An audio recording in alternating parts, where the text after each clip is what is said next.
Okay, hi everybody, and welcome to Control+M Presents. Thank you so much for joining our regular sessions where we teach you a little bit about Plex. We're going to record this session like we do all of our sessions and post it out on our YouTube channel. If you're not a subscriber yet, check it out. Give us a thumbs up if you like our work, and better yet, subscribe so that you can learn about our sessions. I think I need to meet somebody here. Hold on a minute. Today, our Veronica Meyer is going to work on demystifying the upcoming Plex migration to IAM. It's a really important topic that might impact you in the coming weeks. Veronica's been with us for about 4 years, but she's been working with Plex for a number of years, more than that. She handles all of our new PCN, the IAM setups, the hardware, EDI, report development, you name it. She's our all-around jack of all trades, and I'm sure you'll learn a lot from her. So thanks, Veronica. Take it away. Thank you, Patty. Good afternoon, everyone, and thank you for taking the time to join us today for another Control+M Presents session. Today's presentation is specific to anyone who has not completed or started their IAM migration. If that isn't you, no worries, you're more than welcome to stay. I'm going to replay a lot of what Plex has already been saying, hopefully in a manner that makes sense and is understandable. This is not a new thing. Plex introduced IAM 2 years ago as a much more secure method of signing in and providing a single sign-on across Plex applications. I'm going to throw a lot of terms and acronyms out there. The two most common are going to be IAM and IDP. IDP is just what Plex calls their authentication method. There are others that are supported, but if you don't know what Azure or Okta are, then you're not a geek like me and you can forget you ever saw them. When I say single sign-on, it's not all there yet, but the end goal is to have one sign-in for all things Plex, such as the community, knowledge center, developer, and demand caster. IAM is a sign-in method. It doesn't mean you have to use UX. Everyone will use IAM to get to Plex Classic and UX. Newer PCNs have only ever used IAM and have no clue what all the fuss is about. IAM continues to be enhanced, and Plex will be making more changes that'll make it easier for you to manage users and passwords. Now, this is directly from Plex. If you haven't seen the link in the community, if you haven't seen the notification pop up in Plex, if you haven't received an email with the words IAM migration only 20 days away, then you might not know that all migration will be completed by July 25th. New URLs have the word sign in or SSO as part of them. The current URLs work. Just click the green button. If your user forgets and enters their information the old way, there's a pop-up that says, hey, you've been migrated, and to select the IAM button. Plex's plan is to remove the ability to even see the obsolete login method, and all users will land on the IAM login page. There's a grace period of 14 days past migration that's still in effect. That's going to allow a user to continue to log in, not through IAM. Strongly encourage everyone to use IAM once they've been migrated. Once migrated, users will need to be managed in IAM. Name changes, inactivation, and passwords are all managed in IAM. Administrators will use the accounts.plex.com URL to do these tasks. Notice that it exists outside of Plex. In addition, new users will be added in the IAM portal, not in User Manager. IAM will then add the user to Plex. There's an enhancement in the works that will work like the current system, where a user is added in Plex and an IAM user ID is created. IAM is for you. Plex partners cannot see your IAM account. We are not able to add users, change passwords, or otherwise perform administration functions. You will use IAM to grant access to your PCN when you open cases and to add any other type of external user. But back to migration. Migration is easy. You start at the user manager. In Classic, there will be an IAM accounts button that opens a new window where you can search for the unmigrated. Click the box next to the name and then click Migrate to IAM. UX is just as easy. The Migrate to IAM link is already on the user manager screen. If you don't see these, then check security and make sure you are a champion. Again, click the box and the Migrate to IAM link will be active. This list of IAM barriers is from Plex, and they are actively working on them to complete by the dates listed. Plex has provided extensions to the migration deadline for companies that have circumstances that make going to IAM by July 25th not viable. You need to contact Plex and apply for that extension if it fits your scenario. Be aware that Plex is only doing this for a small number of companies. While working with customers, I've run into the following areas where people have stumbled during migration: passwords, badge sign in, or the user doesn't migrate. Passwords is easy, and a number of people are changing the password for their users before migration, so it doesn't become a problem. More on passwords in just a minute. Badges are all dependent on setup. The case I had in mind only allowed 8 numbers and did not meet the IAM password requirement. Migrated users were okay, but new users added through IAM were impacted. There's a functionality around pins, but that's a whole nother discussion. Migration is usually done within a couple of minutes, depending on how many you migrate at one time. If after a migration, a user is not seen in IAM, a case will need to be opened with Plex. NIST stands for the National Institute of Standards and Technology. They recommend doing away with password expiration and only require users to reset passwords when the organization suspects the password has been compromised. Why, you ask? Turns out when password expiration is more frequent, users often make easily guessed patterns or store passwords insecurely. Sticky notes, anyone? Migration will use the Plex password and move it to IAM. This is a good thing, unless the user isn't sure if they had capital letters in the password. In IAM, passwords are case sensitive. It will migrate the same password, but it may be best to update it to make sure it's accurate and everyone knows it. Remember, I said it had to be 10 characters to ease migration. Plex has changed that to allow current passwords of a shorter length. They'll change this policy back, so best to make the change now. Remember, I also said there was a 14-day grace period after a user is migrated. Within that 14 days, the password in Plex is not synced with the password in IAM. So if password in Plex is 1234 and you changed it in IAM to meet the 10-digit 1, 2, 3, 4, 5, 6, 7, 8, 9, 10, they will be able to use both passwords for the 14-day grace period. So about the question of, is NIST SOC compliant? NIST 800-171 exceeds ISO 27001. In developing cybersecurity risk programs or attempting to mitigate breaches, NIST guidelines apply to all data, not just federal. However, for businesses that provide services to the federal government, compliance with NIST guidelines is mandatory. That's why Plex is meeting NIST guidelines, not just SOC. Password resetting. There's a button to click on to reset your password, but there has to be a valid email address in the IAM user screen. When you migrate the user initially, it pulls the email address into IAM. However, once that's done, and for now, it does not sync back and forth. Administrators have a way to change a password without an associated email. Navigate to accounts.plex.com and select the affected user. Within their account, you have the option to select next login under invalidate credentials. This will prompt them to create new passwords on their next login attempt.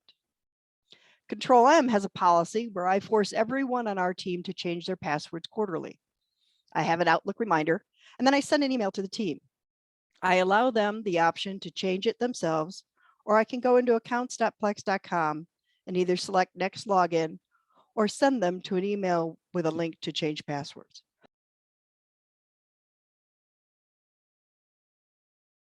Sorry about that. I had a cough there. In the community, there's an entire section dedicated to the IAM migration. In there, you can also join the user group or find documentation.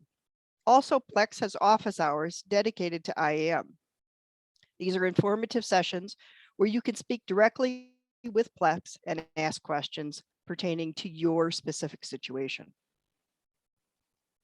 It was short, it was sweet, but that is the IAM migration. And now we'll open it up for any questions you might have.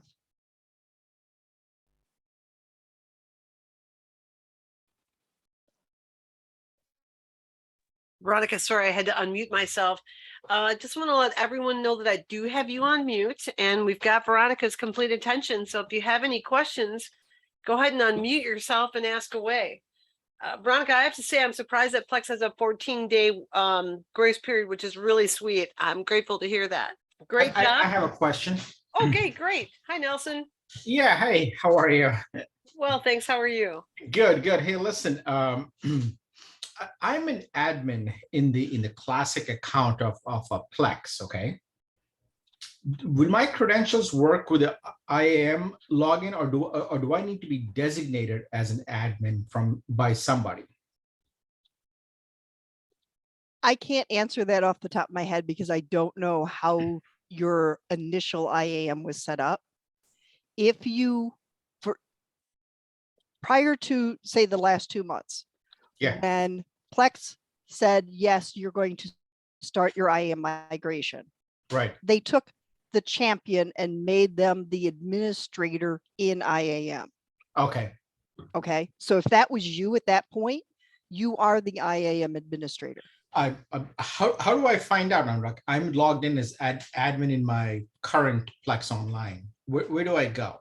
You have to go to accounts.plex.com, log in there.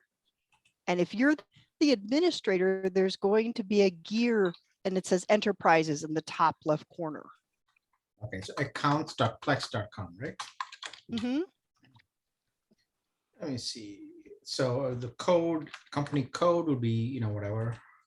I'm going to go into mine just so that you can see it. So my username would be the company code period and my name, right? So your company code would be CMS. Well, our company well, code is yeah, CMS. Right. I thought everybody worked for me. So there is my Plex user ID. And then I'm going to put in my password.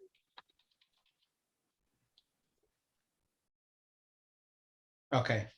For some reason, I'm not getting that far. So when I go in and I try to use my current credentials, it says it's invalid credentials. Okay.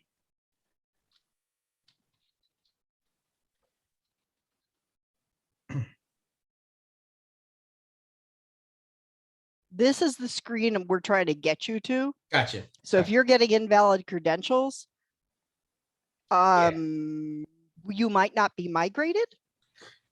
I don't think we are migrated, to be honest with you. I've just jumped into this, as you know, over the past week since Emily left. So I got to find, I mean, like I said, I have full admin access to the current Plex system, but I guess I got to go to the screen and do the IAM migration then, correct? Because I'm assuming nothing. Nelson, what I would probably do is let's connect after this. Okay. And make sure that I can see what you're doing so that you don't stumble. Okay. Gotcha. Fair enough. Great idea, Veronica. But this is everybody, this is what I was seeing, right? This word enterprises, that's the administration piece. All your users will be able to get to this screen in order to change their own passwords, but only administrators will see this enterprise piece. Thanks, V. Anybody else got any questions? This is Heidi. I have one quick question since Veronica's on that screen.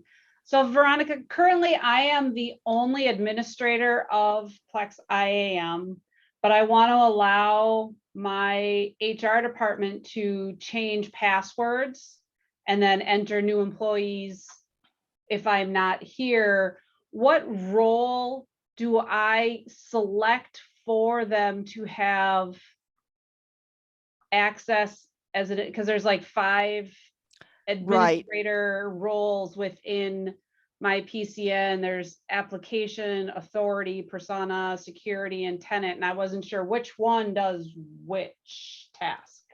And that's a good segue. Plex is creating a role that will be specific to the scenario you just described, where an HR person only needs to create a user and add a password, right? Correct. So they're going to be changing those roles. Okay. Let me go in here. Or find Patty. Just don't force another password change down my throat, Veronica. Yeah, she did really good. She changed them. But you notice that Patty is not the administrator here. Right. Okay. So at least this version of Patty is not. I can send you what each of those roles do. Plex put out a document that says, hey, this is what this role is supposed to do. Some of them, security role administrator are probably the ones you need. Okay. But I would say at least persona and security role, while they continue to work through changing these roles to make them more specific for people's tasks. Because I noticed now I migrated everybody this week. Like most of our people were migrated except the shop. So I migrated the entire shop yesterday. But now when HR goes into the employee list, they can no longer change people's names because that gets locked out in the employee list. All have to be done through IAM. Right, Yes. but they don't have access to IAM, so I'm not sure what roles to give them to be able to update. Heidi, I can send you the document I have that explains what each of those roles are. Okay. If anybody else on Okay. the call would like that document, just email Jill and she can forward it to you. The same person who that you emailed to register today. Great question, Heidi. Thanks. But I'm pretty proud of myself. I migrated the rest of them and Good changed job. all their links on their thin client. I do have one other, I guess it's a comment. It's probably something that hopefully Plex is working on. So our shop floor environment is a thin client environment, and we have one URL out there that is, because we are classic, it's, plexonline.com/sign-on. And when they go and they log in as either themselves or their generic user on the shop floor, if they enter the incorrect password one time, and then it goes back to the screen and they log in, about 90% of the time, if they enter it again, instead of taking them to Plex, it brings them to accounts.plex.com instead of. Correct. And that's a huge issue because they're not sure what to do there. So then if they X out of it, close that browser, launch the browser again, and do the same thing, it takes them back in. They have no address bar out on our shop floor. They only have a shortcut link to plexonline.com. And I guess I still don't understand how it's taking them to accounts.plex.com when that's not the URL link that we have listed. It's got everything to do with how you describe that, right? If even me, right? If I put in my incorrect password, it takes me to accounts.plex.com, because for some reason it expects me that I don't know what I'm doing, and it takes me there, not into Plex. And I do the exact same thing. I close out and then go back into Plex. I would highly suggest going to Plex's open office hours and talking to Plex about that. I guess Yes. it's just a frustration that I'll just have to tell people, if you get to that screen, just close out of your browser and relaunch. And for now, that's about the best solution you can do, because there is no other way to do it, right? Okay. Yeah, because they don't have a menu bar. They don't have anything on their browser. It is just Plex. Yep. That is, I've seen that for a lot of people. I do it every once in a while, I'll like mistype my own password. And then it's like, I'm at the accounts.plex.com screen. I close it out and start all over again. Okay, because our desktop users, we have everybody using Azure AD and it's single sign-on, and that works great. We don't have any issues with that. But it's those people that don't have email addresses, that are just shop employees, or it's my generic users for the control panel user out on the shop floor. That's where we're having some issues. Okay. Heidi, can you see the screen with the IAM roles and functions? I can. There you go. That this was published by Plex a while ago. I Okay. haven't seen an updated document, so I don't know if this still holds. But I do know that they are making, and part of that roadmap that they were on is that they're making a role specifically for HR administrators to be able to change passwords and add users without giving them tenant access. Okay, and that's kind of what I wanted to find out what I can give them, but currently at this time, I guess when I go on vacation, I'll have to add users or give them the role, at least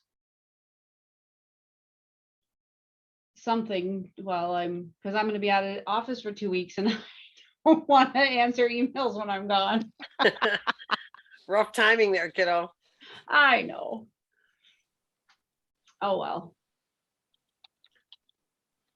Any other questions for Veronica? I am Nathaniel. Hello, Nathaniel. Hello, Patty. Yeah, we have a situation. Maybe you have run into this same situation or somebody else on this session where we have a lot of a nice amount of computers on the shop floor and assigned per each production line where we need to record production, and our operators or production leaders or supervisors, they don't have an assigned computer, so they are all over the shop floor, and whenever they need to do some transaction in Plex or something in Plex, they use the closest computer they have. So we're not used to when we are done with our work in Plex, we just close the window, right? We don't go and click on log out so everything gets closed up. We just close a window. So if they are migrated to IAM and they just close Windows and open the browser, the session at sometimes the previous session will be open, so they will be working with a different username, and that's an issue for us. So we are wondering how are others managing this. What browser are you using, Nathaniel? We are using mostly Google Chrome. Okay. Check your settings in Chrome to make sure that you're not saving caching, right? Okay. So if you don't cache any of the information, when you close all, you have to close all the windows in Chrome. When you close all the windows, when you reopen Chrome, it makes you sign in again. Okay. Okay. Let me review that, because we got some scripts. Sometimes work, but not all the time. So I will check that. Okay, so see, that was Chrome. When I closed all out of Chrome, if I go back in, it asks me to sign in again. If I Okay. keep one window open, it knows I've been signed in and it will continue to use that ID and password. Okay. Okay. Thank you. Okay. That's a great explanation of that, Veronica. Thank you. There's also a group policy that we set up on our network that clears all of that if people would, because we don't want to go to every computer and change the settings. There's a group policy that you can add to your network that would basically replicate that out to all your users. Thanks, Heidi. Thank you. Do we have any other questions from the team? Good morning. This is Vicki. Can you hear me now? Hi, Vicky. Yeah, we can. How you doing? Okay, good. I'm good. How are you guys? Doing well, thanks. Just a quick question. I've migrated some of my users over, not a lot, not our heavy users.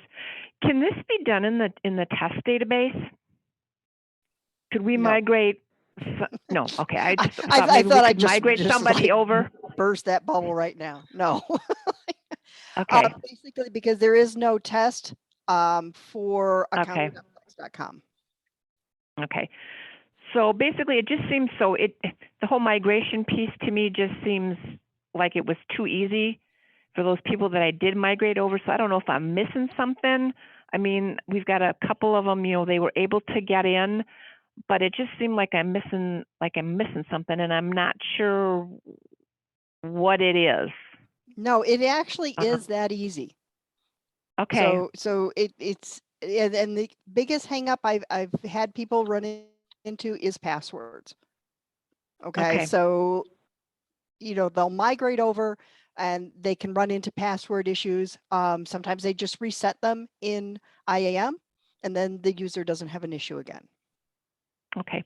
I think the only other issue we'll have is having multiple users opened out on our shop floor. I mean, that was an issue, that's an ongoing issue that we have now. And I'm thinking that's going to still continue to be an issue, but we'll figure out a workaround. Yeah. For that. Okay. All right. Well, then I guess maybe I'm not missing anything. No, it really is that easy. Okay. But you got to And just make sure your people know to click IAM once you've migrated them. Right. And I guess that would be my next question. Is there, has Plex or you guys put together like just kind of a little cheat sheet? Hey, this is what we're doing, and this is where you need to click. Or is that something that, I don't want to recreate it if it's already out there. I don't have it. To actually put at the, to put at the workstations. Yeah, I don't have one because we don't have workstations. I can check with some of my clients that have done it and see if they've got anything that they would be willing to share. Veronica, Okay, I think that'd be great. I think I can think of a couple clients we can check with that we probably just whipped something up at go live and never made it official. So I'm going to Slack you the names of those just so I don't forget them. And then we'll look later on. And Vicki, I can email directly to you, or if anyone else is interested, you can email Jill and ask her for, what the idea of those instructions for having more than one person logging in to the same computer to do production work. Right, Vicki? Right. Yes. Doesn't that have something to do with Chrome IDs, Veronica? Just kind of like we just talked with Nathaniel. If I'm already logged in, then next session I open, it'll continue to use my ID. So I actually have to log out or close my browsers so that the next person go in under their own ID. Yeah, I think there's another way to do that. It's similar to incognito windows. And I wish I could remember off the top of my head, but I can send out the work instructions. There's basically Google Chrome profiles, I thought. It had something to do with profiles in Google Chrome. So let me dig that up and we'll put it out on the posting in YouTube as a follow-up, and I'll email Jill. So if you're interested in that, let Jill know and we'll get that to you. That'd be great. About those profiles, the issue we found out is that we can have maybe 5 people or 10 people. So we cannot have like the exact amount of profiles to use on each computer. Besides, it will not always will be the same people signing in. So it will be random people. So profiles didn't work for us. Okay. Yeah, let's see what we can find out. Maybe we'll ask Plex what their recommendation is as well. Certainly that's a very common thing. Almost all of our customers have shared profiles or shared usage of computers. I mean, it's my dream is always to have one for one computer for workstation, but that rarely happens. So problem. Great job today. So join us in 2 weeks when Jen Berry's going to be talking about unit conversions on the purchasing side of things. As you probably know, those can be deployed in sales as well as purchasing, but Jen's going to focus on purchasing in this session. As you know, when unit conversions are handled correctly, they're awesome, but if they're not handled well, they can make a whale of a mess. So Jen's going to go over proper part and purchase order setup, as well as methods of receiving to make sure the correct units are received. And since everything we do impacts accounting and costing, we're going to have a costing accounting person on the call to back her up. So once again, thanks everyone for the gift of your time today. We appreciate you attending and hope it's been a helpful session. Veronica, once again, great job. Thanks. Thank you, Patty. Take care, everyone.